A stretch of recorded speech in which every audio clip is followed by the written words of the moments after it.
Hello friends, welcome to this educational platform. आप सभी का आपके अपने इस यूट्यूब चैनल पर स्वागत है। आज के इस वीडियो लेक्चर में हम लोग यूपी टेट की मैथमेटिक्स के कोर्स को आगे बढ़ाएंगे और इसमें एक और मैराथन क्लास सीखेंगे। इस बीच में आपको कई दिनों से क्लासेस नहीं मिल पा रही थी क्योंकि मुझे डेंगू हो गया था, जिसके कारण से आपको क्लासेस नहीं दे पा रहे थे हम। अब आप लोगों को क्लासेस कंटिन्यू मिलेंगी क्योंकि अब मैं ठीक हूँ और रिकवर हो चुका हूँ।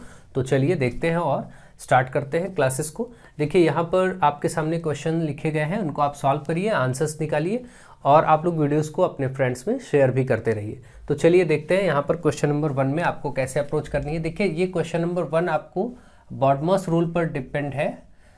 2 - 9 पर पावर 0 प्लस 3 का स्क्वायर और डिवाइडेड बाई 1 प्लस 3, ऐसा कुछ लिखा है। देखिए इसको आप डायरेक्ट कर सकते हैं, करने की जरूरत नहीं, लेकिन मैं आप लोगों को समझाने के लिए स्टेप्स लिखूंगा।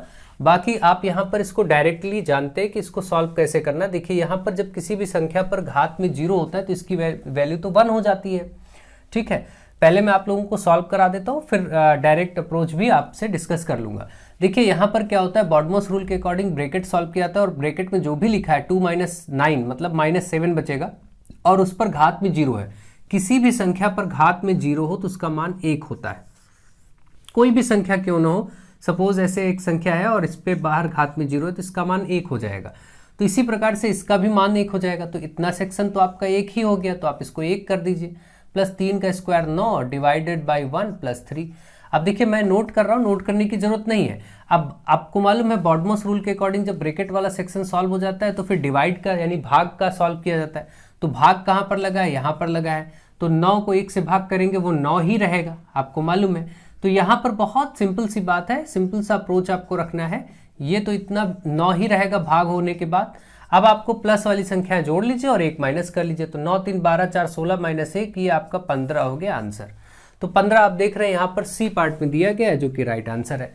अब देखिए ये चीजें समझाने के लिए हमें यहाँ पर लिखना पड़ता है, नहीं तो आपको इसको करने की जरूरत ही नहीं। आप तो डायरेक्टली वहीं के वहीं इसको क्वेश्चन को कर सकते हैं। ऐसे क्वेश्चन में कुछ भी नहीं है, केवल आपको ये समझना है कि यहाँ पर घात 0 है किसी संख्या पर तो इतना पूरा 1 ही हो जाएगा बस। और ये आपका 9 भागे 1 ये करेंगे तो ये 9 ही रहेगा।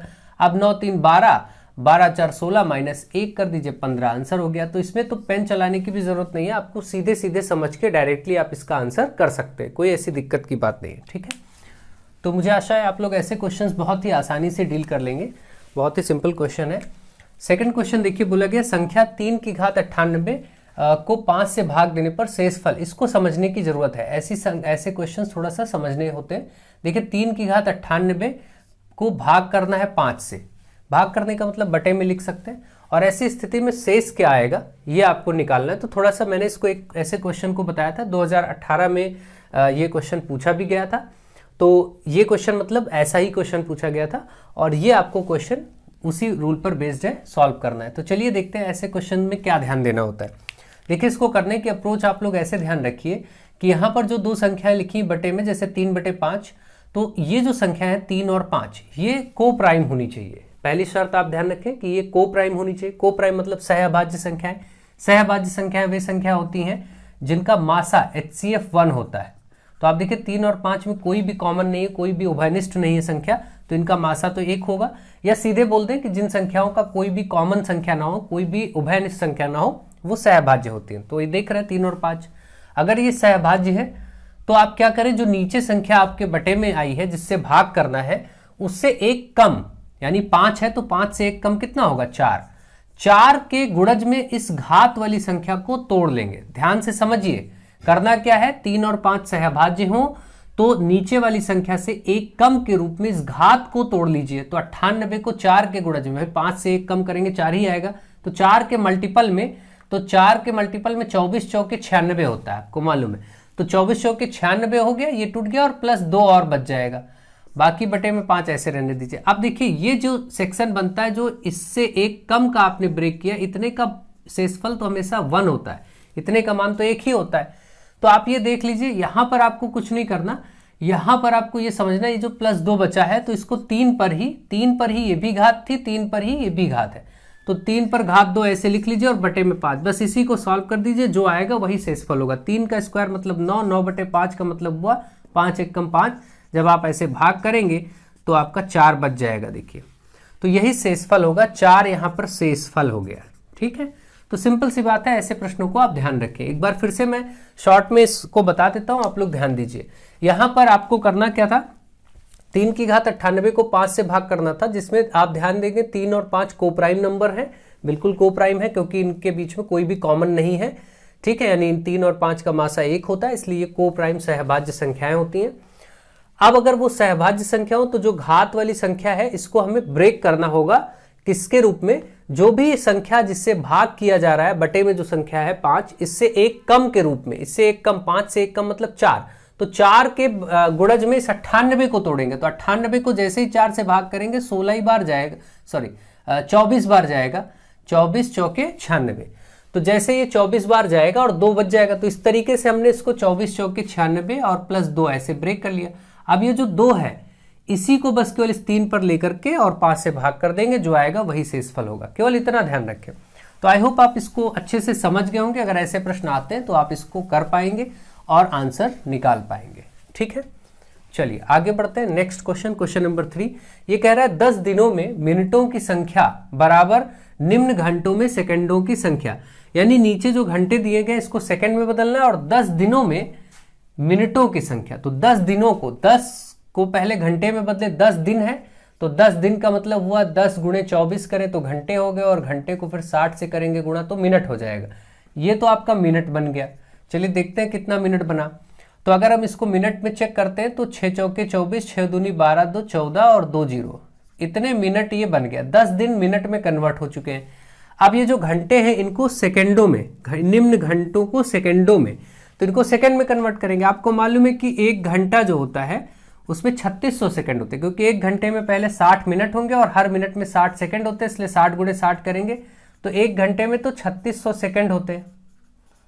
अब हम देखेंगे कि 2 घंटे में फिर कितने सेकंड होंगे, तो देखिए 2 घंटे में तो 36 दूना 72, 2 घंटे में जो सेकंड होंगे वो 36 दूना 72, तो ये तो 144 है, तो यहां पर ये गलत हो गया। 3 घंटे का चेक करिए, 3 घंटे का मतलब हुआ कि 3 को आप 3680 इसी से 1 घंटे में इतने सेकंड, तो इसी से गुणा करके देख लीजिए, तो 3 से करेंगे, 3 छक्का 18, 3 3 9 1 10, ये भी नहीं बना। तो अब हम 4 घंटे को चेक करेंगे। 4 घंटे को जब चेक करेंगे तो 4 गुणे 3600 करेंगे, क्योंकि 1 घंटे में 3600, तो 4 छंग 24 और 4 ते 12 2 14। देखिए यही बन गया आपका। इसका मतलब 4 घंटे में सेकंडों में भी वही आ रहा है और मिनट में यहाँ पर यही, तो ये आंसर हो गया आपका सी, 4 घंटे। ठीक है, तो इस तरीके से आप आराम से चेक करना है। ऐसे क्वेश्चंस को बस ओरली चेक करना होता, कोई और इसमें मेथड आपको लगाने की जरूरत नहीं है, सिंपली आप इसको समझ के कर लेंगे। नेक्स्ट क्वेश्चन, क्वेश्चन नंबर 4, इसमें आपसे कहा गया है 256 पर घात में है 0.16 और गुणा करना है 16, इस पर घात में 0.18, तो इसका मान बताना है। ठीक है, तो ये यहां पर आप देख रहे हैं 16 है, यहां पर 256। आपको मालूम है कि 16 का स्क्वायर भी 256 ही होता है, तो इसको हम 256 को 16 की घात 2 लिख सकते हैं। तो जैसे ही आप 16 की घात 2 इसको लिखेंगे 256 को, बाहर कितना है 0.16, तो दोनों घातें आपस में गुणा हो जाएंगी, क्योंकि आपको मालूम है जब एक संख्या पर 2 घातें होती हैं तो दोनों घातें आपस में गुणा कर दी जाती। तो यहां पर गुणा कर दीजिए, ये 16 पर 16 दूना 32 यानी 0.32 ये बचेगा, और यहां पर तो साथ में 16 पर घात में 0.18 था ही, तो ये 16 पर 0.18। अब एक रूल आपने ये पढ़ा कि अगर 2 संख्याएं हो जिनका बेस समान हो, इस पर घात कुछ है और इस पर घात कुछ है, तो यानी इस तरीके से देखिए आधार तो पहले समान है यहाँ और यहाँ के घातें अलग अलग हैं, तो ऐसा कुछ हो तो घातें जुड़ जाती, जब हम गुणा करते हैं तो घातें जुड़ जाती। तो इसी तरीके से यहाँ पर अगर हम करते हैं तो ये 0.32 और 0.18 ये जुड़ ही जाएगा। तो जुड़ेगा तो बहुत ही आसानी से 16 पर ही घात में रहेगा, तो 16 पर इसको जोड़िए जरा, 0.32 और 0.18 को जोड़ेंगे तो 0.5 आ जाएगा, है ना। देखिए 8 2 10 4 1 5, तो 0.5, इस बाद में जीरो का कोई मतलब नहीं।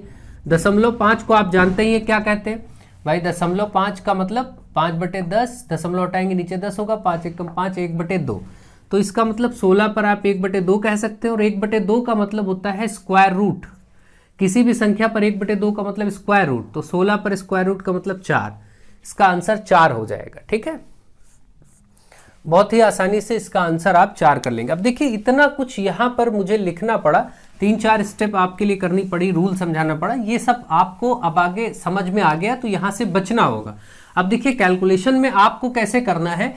अगर आपको ये सारी चीज़ें समझ में आ गई तो आपको देखते ही समझ में आएगा कि ये 16 पर घात 2 है और 2 को 16 दूना 32 करेंगे तो ये आपका आ जाएगा सीधे 0.32 और यहाँ पर 16 पर 0.18 ही है।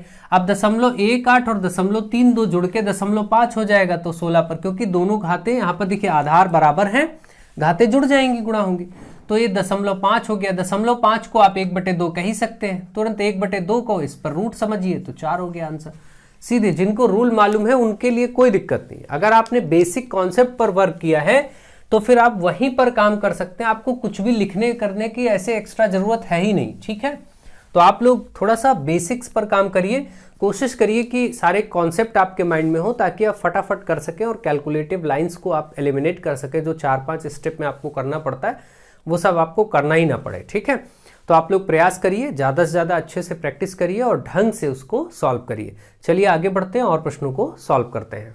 अब देखिए क्वेश्चन नंबर 5 में बोला गया है एक मकान की पुताई 5 व्यक्ति 8 घंटे रोज काम करके 3 दिन में करते हैं, तो एक व्यक्ति 4 घंटे रोज काम करके उसी काम को कितने दिन में करेगा। ऐसे प्रश्नों के लिए मैंने आपको कई बार ये रूल समझाया है कि इसमें आप ये फॉर्मूला अप्लाई कर लीजिए, M1D1H1 is equal to M2D2H2, ठीक है। इसको मैंने डिटेल में आपको समझाया भी है क्लासेस में, तो आप उसको देख सकते हैं। यहाँ पर फिलहाल के लिए आप इसको डायरेक्टली समझेंगे। देखिए M1 का मतलब पहले व्यक्ति कितने हैं, फिर D1 मतलब दिन कितने लग रहे हैं, घंटे कितने लग रहे हैं, ये सब आपको वैल्यू रखना है। तो M का मतलब आदमी, D का मतलब दिन, H का मतलब घंटे। तो पहले देखिए 5 व्यक्ति लग रहे हैं 8 घंटे और रोज काम करके 3 दिन लग रहे हैं, काम को कंप्लीट करने में 3 दिन। तो पहली कंडीशन में 5 व्यक्ति और D1 मतलब 3 दिन और घंटे रोज काम किए जा रहे हैं 8 घंटे। और फिर कहा गया है कि एक व्यक्ति, अब दूसरी बार में ये M2 की जगह 1, बीच में कोई निशान नहीं, सबके बीच में गुणा ही आप मान के चलेंगे। तो D2 बताना है कि कितने दिन में, इसी को आपको बताना है। और घंटे कितने, 4 घंटे पर डे काम करना है, तो यहाँ पर 4 रख दीजिए बस। अब आप इसको केवल सॉल्व कर देंगे तो ये 4 इधर गुणे में, 4 एकम 4 ही रहेगा, ये 4 इधर आकर के बटे में हो जाएगा। 5, 3 और 8 के नीचे बटे में 4 आ जाएगा, 4 से 4 दूनी 8, 3 दूनी 6 पंचे 30, ये आपका D2 आ गया। D2 मतलब 30 दिन यहाँ पर सॉल्व होकर के आ गया। तो ये आंसर ए पार्ट में दिया गया, इसलिए 30 दिन आपका आंसर हो गया। तो बहुत ही सिंपल क्वेश्चन होता है और अक्सर पूछा जाता है, तो ये चीज़ें आपको बहुत अच्छे से आती भी हैं और आप लोग इसको बहुत अच्छे से समझते हैं। चलिए नेक्स्ट क्वेश्चन देखते हैं, क्वेश्चन नंबर 6। एक व्यक्ति ने एक साइकिल 935 रुपए में 10% लाभ पर बेची, सेल कर दी, बेच दिया और उसमें लाभ हुआ है, उसको 10% लाभ हुआ है। मैंने आपको ये चीज़ बताया कि कोई भी चीज़ अपने आप में 100% होती है, कोई भी चीज़ अपने आप में 100% होती है। यहाँ पर लाभ लिया गया है तो इसका मतलब 10% बढ़ करके वो वैल्यू है, यानी ये जो बेचा गया मूल्य है ये वास्तव में 100% नहीं बल्कि उसमें 10% लाभ शामिल है, यानी ये 110% है, ठीक है।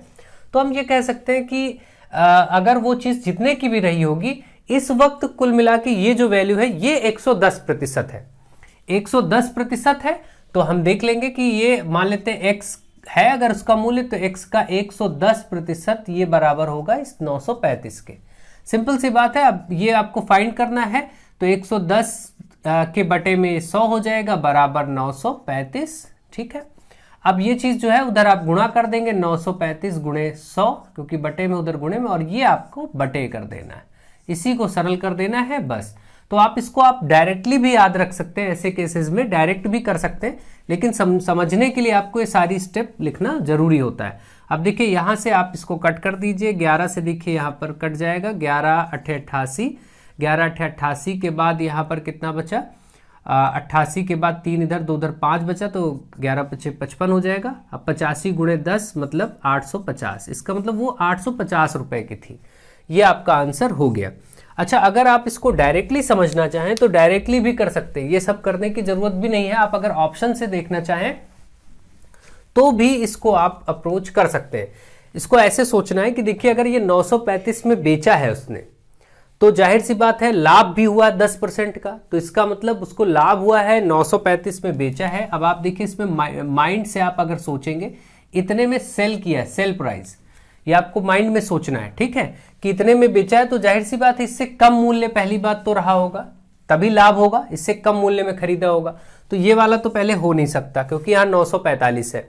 ये वाला भी नहीं हो सकता खरीदने का मूल्य क्योंकि यहाँ 1085। अब सिर्फ हमारे पास दो विकल्प बचते हैं, 850 और 925। अब आप देखिए 925 का अगर हम 10% लाभ कराना है हमको, अगर इतने में रही होती 10% निकालेंगे तो 10% तो 92.5 होगा, और इसमें जोड़ करके वो तो फिर काफ़ी वैल्यू हो जाएगी, 1000 के ऊपर चली जाएगी वैल्यू, और जबकि यहाँ 935 ही है, तो इसका मतलब राइट आंसर यही होगा। डायरेक्ट ऐसे सोच सकते थे।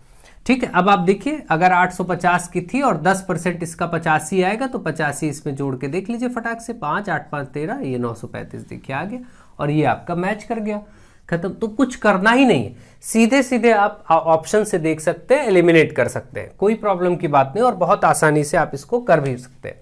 क्वेश्चन नंबर 7 में कहा गया किसी त्रिभुज के लिए क्या सत्य है। किसी त्रिभुज के लिए क्या सत्य है? समस्त कोण सदैव न्यून कोण होंगे, ऐसा तो कोई जरूरी नहीं है।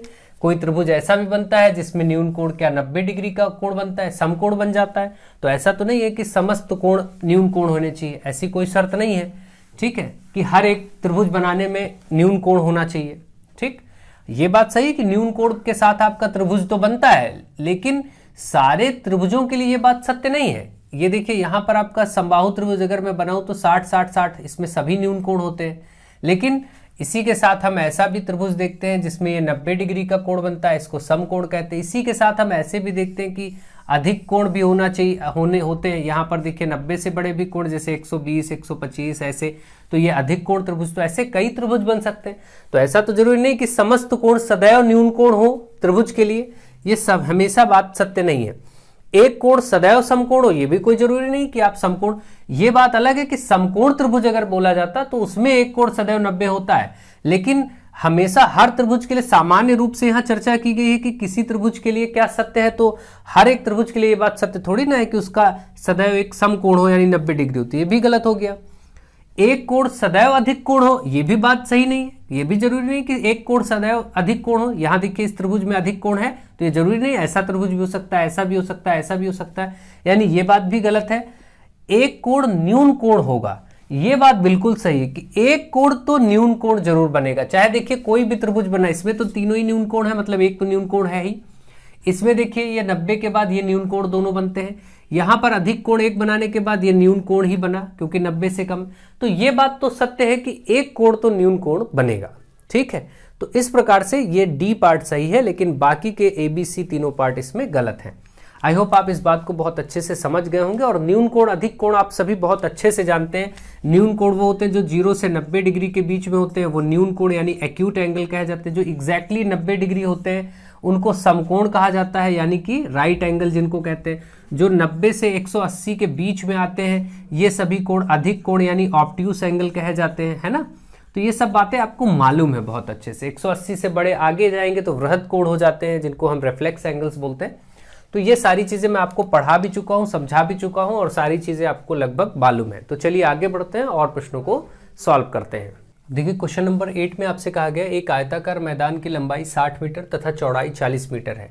उसके चारों ओर बाहरी तरफ 5 मीटर चौड़ाई में घास लगाई जाए तो घास लगाने वाली जगह का क्षेत्रफल क्या होगा। ठीक है, तो अब देखिए यहाँ पर समझेंगे। सबसे पहले तो एक आयताकार मैदान है, सिंपल सी बात है, आप इसको समझिए, जिसकी लंबाई चौड़ाई दी गई है 60 मीटर, इसको अंदर ही लिख लेते हैं 60 मीटर, और चौड़ाई ये आपको बताई गई है 40 मीटर, यानी ये वाली जो चौड़ाई है 40 है और ये लंबाई इसकी 60 है। तो 60-40 इसका क्षेत्रफल तो बहुत ही आसानी से निकल जाएगा जो अभी तक आयत है। ठीक है, इसके बाद कहा गया इसके चारों ओर बाहरी तरफ 5 मीटर चौड़ाई में घास लगना, इसके चारों तरफ मतलब हर तरफ 5-5 मीटर आप ले लीजिए, और ये आपका जो सेक्शन है यहाँ मान लीजिए ऐसे ही ये आपका घास लगना है। ठीक है, ये चारों ओर 5-5 मीटर लेकर के आपका ये घास लगना। अब ये जो सेक्शन है ये वाला हिस्सा, इसी में घास लगनी है, और ये सब तरफ से 5 मीटर है। तो आपको ये बताना है कि घास वाले मैदान का क्षेत्रफल कितना होगा जहां पर घास लगनी। तो सिंपल सी बात है, अंदर की लंबाई 60 थी तो 5 इधर बढ़ेगा 65, 5 इधर बढ़ेगा 70। इसका मतलब अब जो बाहर वाली ये लंबाई आपको दिख रही है 70 हो गई, क्योंकि 5 ये पार्ट बढ़ गया इधर का, 5 इधर का बढ़ गया, तो बाहर की लंबाई ये 70 हो गई। अब इसी तरीके से ऊपर देखेंगे, चौड़ाई पहले 40 थी तो 5 ऊपर बढ़ा दे 45, और 5 इधर बढ़ा दे तो 50। इसका मतलब अब ये वाला जो है वो 50 हो गया। अब आप देख रहे हैं इसमें जो दो फिगर हैं, एक बाहर उसकी लंबाई चौड़ाई 70 और 50 है, और जो इसके अंदर है ये वाला, ये आपका 60 और 40 है। तो अब बहुत सिंपल सी बात है कि अगर हम बाहर वाले आयत के क्षेत्रफल से अंदर वाला आयत का क्षेत्रफल हटा दें तो यही हिस्सा बचेगा जहां घास लगनी है, और वही आंसर होगा। तो बाहर वाले का क्षेत्रफल देखिए, लंबाई गुणे चौड़ाई 70 गुणे 50 जो कि आएगा 3500। इसमें से घटाना क्या, अंदर वाला 6 चौके 24, ये देखिए भाई ये 60 गुणे 40 करेंगे तो आएगा 2400। बस इसको घटा दीजिए, आंसर हो जाएगा। तो अब घटाएंगे, सिंपल सी बात है। यहाँ पर 5 आप देख रहे हैं, 6 ये 5 ये 1100 बचेगा। बस 1100 मीटर स्क्वायर इसका आंसर हो गया, यही क्षेत्रफल है। और सिंपल सी बात है, ए पार्ट में इसका आंसर 1100 मीटर स्क्वायर हो जाएगा।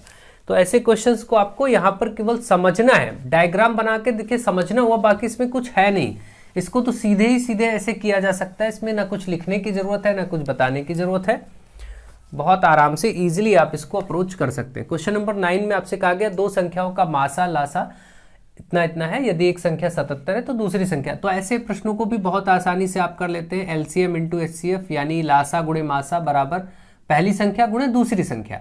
तो यहां हम चाहें तो पहली संख्या गुणे दूसरी संख्या, चलिए ऐसे ही लिख लेते हैं, पहली संख्या गुणे दूसरी संख्या, ये आपका सूत्र होता है। यहां पर एलसीएम एचसीएफ आपको दिया था, एलसीएम था 693, एचसीएफ यानी मासा था 11, और पहली संख्या उनमें से एक संख्या 77 थी और दूसरी संख्या आपको बतानी थी। तो कोई बात नहीं, दूसरी संख्या अब हम फाइंड कर लेंगे। 77 इधर गुणे में इधर बटे में आ जाएगा, 693 गुणे 11 बटे 77 हो जाएगा। बस ये दूसरी संख्या आ जाएगी, यही आपका आंसर होगा। तो 11 एकम 11 सत्य 77, इसको काट दीजिए, 7 से इसको काट दीजिए, 7 9 63, 6 बचा 7 9 63, 99 इसका आंसर आ गया। देखिए जो कि आपको सी पार्ट में दिया गया। ठीक है, बहुत सिंपल सा क्वेश्चन होता है, लेकिन बहुत ज्यादा पूछा जाता है। इसमें कभी दो संख्याओं का अनुपात दिया जाता है, कभी एक संख्या दूसरी संख्या निकालने के लिए सीधे ऐसे दे दिया जाता है, जैसे इस वक्त आपके सामने क्वेश्चन है। तो ये फॉर्मेट पूछा बहुत जाता है, इसको आप ध्यान रखें और प्रैक्टिस में रखें। और लगभग हर प्रकार के प्रश्नों को मैंने करा दिया है। चैप्टर वाइज सीरीज आपको पहले से अवेलेबल है, जिसमें एक एक चैप्टर वाइज सारे टाइप जो पूछे जाते हैं वो सब पढ़ाए गए हैं। अभी आपकी प्रैक्टिस क्लासेस चल रही हैं, तो इसमें जैसे भी टाइप के क्वेश्चंस जो भी सही उचित लगते हैं दिखते हैं वो सारे आपके यहाँ पर ले लिए जाते हैं और आपको करा दिया जाता है। तो आप लोग अच्छे से बाकी देखते रहे, करते रहे, पिछली क्लासेस को भी देखें और जो आपको चैप्टर वाइज सीरीज मिली हुई है पूरी उसको देखें। क्वेश्चन नंबर 10 में देखिए कहा गया 7 क्रमिक संख्याओं का औसत 20 है, तो सबसे मध्य वाली संख्या बताइए, जो बीच में सबसे संख्या पड़ेगी उसको बताना है। तो ठीक है, 7 क्रमिक संख्याओं का औसत 20 है। तो क्रमिक संख्या क्या होती है, अगर एक x है तो अगला x + 1 होगा, है ना, यही तो होता है क्रमिक। x के साथ x + 1 हो गया, x + 2 हो गया, ऐसे ही तो क्रमिक संख्या लिखी जाती है। तो इस तरीके से आपको यहां पर आपको लिखना होगा 7 संख्याएं। तो क्योंकि आपको बताना है औसत, और औसत का जो सूत्र होता है फॉर्मूला तो वही लगेगा। औसत क्या होता है, आंकड़ों की संख्या, जो ऊपर आंकड़ों का योग, जितने भी आंकड़े दिए गए हैं आंकड़ों का योगफल। औसत क्या होता है, आंकड़ों का योगफल और बटे आंकड़ों की संख्या, जितने आंकड़े हों वो आंकड़ों की संख्या। तो सिंपल सा ये आपका औसत का सूत्र होता है, और इसी के भरोसे आपको इस क्वेश्चन को करना होगा। तो देखिए इसमें अगर हमें औसत निकालना है, औसत के बारे में बोला गया है कि औसत 20 है, तो औसत तो पहले दे दिया, इसकी जगह 20 रख दीजिए। और क्रमिक संख्या 7 है, एक x है तो फिर अगला x + 1 है। क्रमिक मतलब एक एक जोड़ते जाएं, ऐसे x + 2 है, x + 3 है, x + 4 है, इसी तरीके से x + 5 है। तो ये 1 2 3 4 5 6 संख्याएं हो गई, और ऐसे ही आपका x + 6, ये सातों संख्या हो गई। और सबका योगफल हमने ऊपर लिखी दी, और बटे में कितनी संख्या थी, 7 थी, इसलिए आंकड़ों की संख्या कितनी, 7, क्योंकि इसने कहा 7 क्रमिक संख्याएं लेनी। अब बस केवल इसको सॉल्व करनी, ये 7 बटे में इसके साथ गुणे में हो जाएगा, 7 दूनी 14 140। अब इधर देखिए x कितनी बार, 1 2 3 4 5 6 7 बार x हो गया, तो x जोड़ दीजिए 7x, प्लस संख्याएं जोड़ लीजिए। तो एक ये 1 2 3 3 6 4 10 5 15 15 और 6 21, 15 6 21 हो गया। अब ये 21 इसमें से माइनस हो जाएगा, इसमें से लाएंगे माइनस कर देंगे, बराबर ये 7x। बस इसी को सॉल्व करना बचा आपका, और कोई दिक्कत की बात आपकी बचेगी ही नहीं। इसमें आराम से आप इसको सॉल्व करेंगे तो 119 बचेगा, 119 बराबर 7x। तो अब आप देखेंगे x बराबर जब आप निकालेंगे तो 119 बटे में 7, ये जो है इसके साथ बटे में आ जाएगा, 7 से इसको काट दीजिए, 7 एकम 7, 7 सत्ता 49, तो 7 एकम 7, 4 बचा, 7 सत्ता 49, x आया 7। अब देखिए यहाँ पर 17 आ गया, यानी कि x यानी एक संख्या तो 17 हो गई पहली, ये वाली 17 हो गई, तो अब 18 होगा, 19 होगा, 20 होगा, 21, 22, 23, इस तरीके से संख्या होंगी। तो 1 2 3 4 5 6 7 23 तक सारी संख्या। अगर सबसे बड़ी संख्या पूछता तो हम 23 को टिक करते, ठीक है। और यहां पर अब पूछा क्या था, इसमें पूछा था कि मध्य वाली संख्या क्या होगी। तो देखिए 3 संख्या इधर हटा दीजिए, 3 इधर हटा दीजिए, बीच में बचा 20, ये मध्य वाली संख्या है जो कि 20, इसका आंसर हो जाएगा राइट आंसर, ठीक है। आपको मध्य वाली संख्या बतानी थी जो 20 है।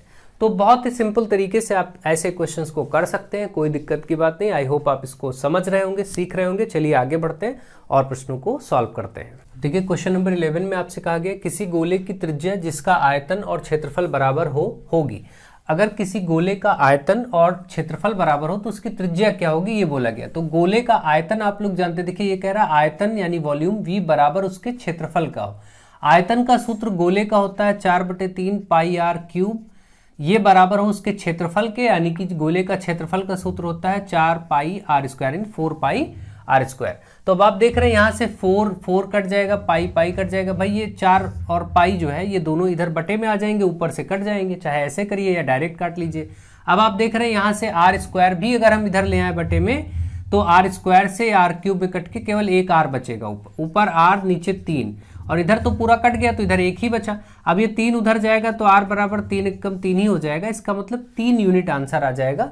यहाँ पर दिया गया सी पार्ट में आपको 3 यूनिट, ठीक है। तो इसकी त्रिज्या 3 यूनिट। ऐसे केस में आपका जो गोले की त्रिज्या बनेगी वो 3 यूनिट बनेगी। आई होप आप इसको अच्छे से समझ चुके होंगे। नेक्स्ट, बस फॉर्मूला आपको पता हो और जो बोल रहा है क्वेश्चन उसको आप समझिए, आराम से कर पाएंगे। नेक्स्ट क्वेश्चन में आपसे कहा गया है 4, 9, 25, 49 और आगे x। तो ये x क्या होगा। तो आप देखिए अगर ध्यान दें तो 4 और 9 और 25 ये सभी परफेक्ट स्क्वायर नंबर से। देखिए 2 का स्क्वायर करेंगे तो 4 हो जाएगा, 3 का स्क्वायर करेंगे 9 हो जाएगा, 5 का स्क्वायर करेंगे 25 हो जाएगा, 7 का स्क्वायर करेंगे 49 हो जाएगा।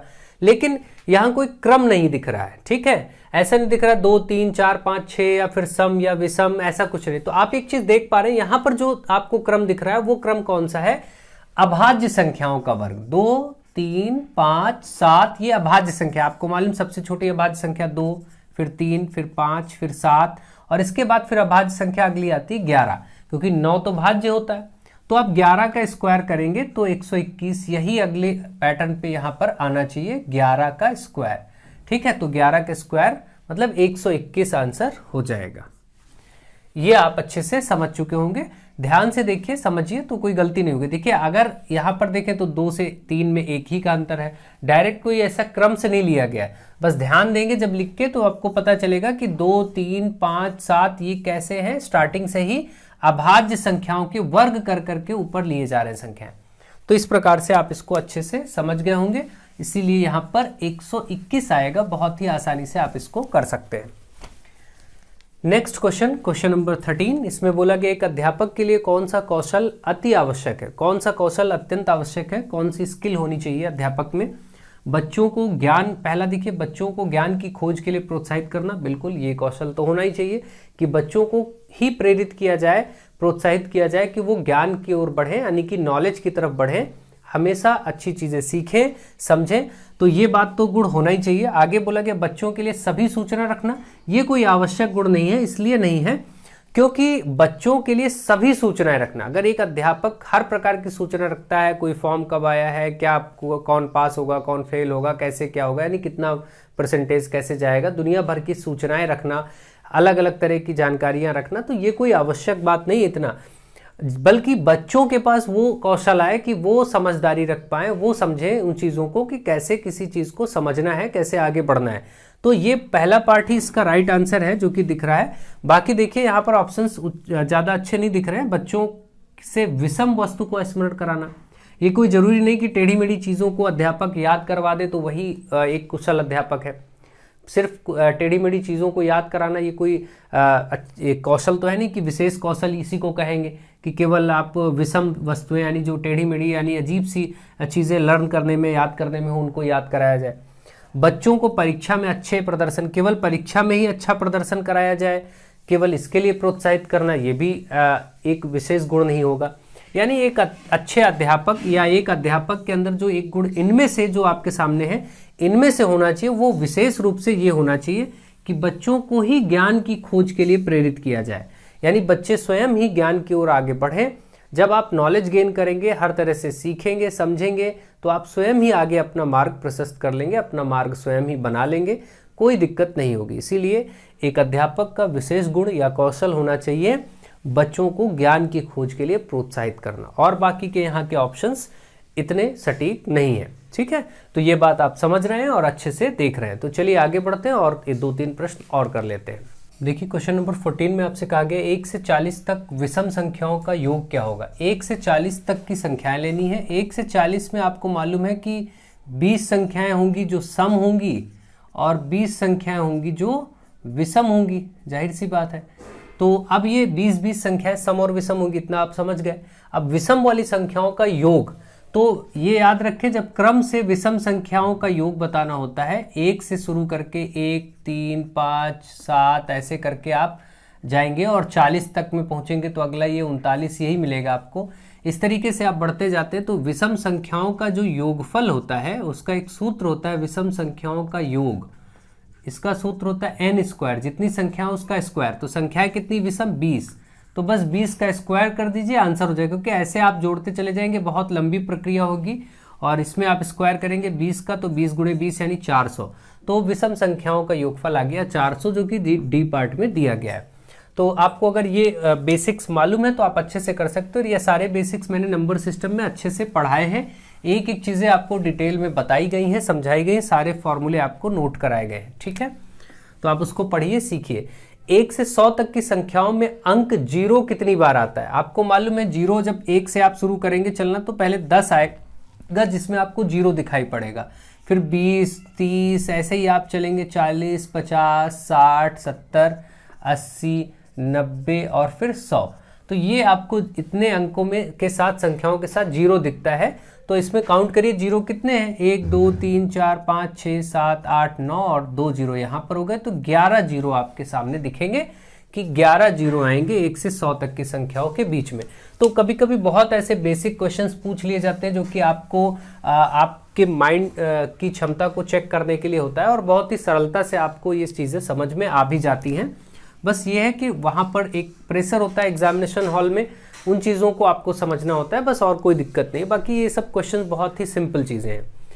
यदि 65 और 117 का मासा 65m-117 के रूप में दर्शाया जाए तो m क्या होगा। देखिए अब सिंपल सी बात है, 65 और 117 का मासा आप चाहें तो ऐसे निकालें, या आप जानते हैं इसमें सबसे बड़ा फैक्टर 65 और 117 के लिए होगा 13।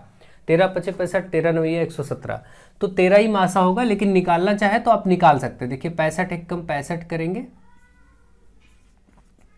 यहां से अब आपका क्या बचेगा, 65 एक कम 65 किया, 7 में से 5 गया 2 बचा, और यहां से आपका 11 में से 6 गया तो 5 बचा। ठीक है, ये हो गया। फिर 52 से आप 65 को ऐसे फिर करेंगे, 52 एक कम 52, देखिए यहाँ पर आपका 3 और यहाँ पर आपका 1 बचा। 13 से फिर इस 52 को करेंगे तो आप देखेंगे 13 चौके 52, ये फाइनली कट गया। जब कट जाता तो ये आपका HCF हो गया। HCF आपको 13 आपका आ गया है। इन दो संख्याओं 65 और 117 का, इस 65 और 117 का HCF आप निकाल लिया जो कि आ गया 13, और इसको निकालना भी नहीं था, आपको 13 का पहाड़ा मालूम है, 13 से दोनों कट रहे हैं और सबसे बड़ा फैक्टर इनका 13 है। तो आप ऐसे भी बता सकते थे 13 मासा है, लेकिन कोई बात नहीं, HCF निकालना हमें पता चल गया। HCF आया 13, लेकिन उसने कहा कि इन दोनों के मासा यानी HCF को इस रूप में दर्शाया गया है, यानी कि ये जो दिया गया ये इन दोनों का मासा दिया गया है। तो ये यहाँ पर तो मासा 13 आया है, लेकिन उसने कहा है कि 65m-117 ये मासा है। तो आप जो मासा आया इन दोनों को बराबर रख दीजिए, आपका मासा 13 आया है, इसी के बराबर रख दीजिए।